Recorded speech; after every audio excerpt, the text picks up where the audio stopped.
1.15 કરોડના digital estate કેસમાં yes બેંકના 5 કર્મચારીઓ ઝડપાયા.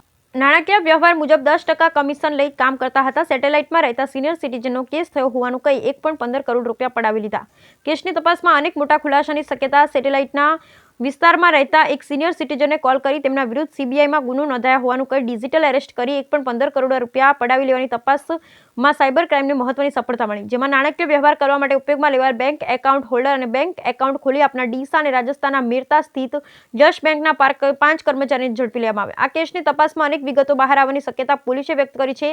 સેટેલાઇટ વિસ્તારમાં રહેતા એક સિનિયર સિટીઝનને ગત 16મી તારીખે કોલ કરી તેમના વિરુદ્ધ સીબીઆઈમાં કેસ થયો હોવાથી કાર્યવાહી કરવાના નામે ડિજિટલ એરેસ્ટ કર્યા બાદ તેમની સાથે 1.15 કરોડ રૂપિયાની છેતરપિંડી કરવામાં આવી હતી.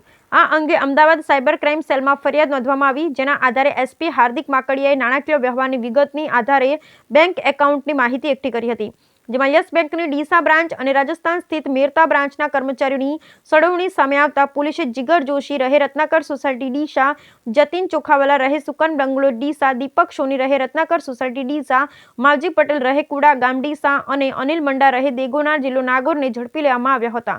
પોલીસની પ્રાથમિક તપાસમાં જાણવા મળ્યું હતું કે જતીન ચોખાવાલા અને દીપક સોની ડીસામાં આવેલી યસ બેંકમાં પર્સનલ બેન્કર તરીકે નોકરી કરે છે, જ્યારે માવજી પટેલ ડીસાની યસ બેંકમાં ડેપ્યુટી મેનેજર તરીકે 3 વર્ષથી નોકરી કરે છે.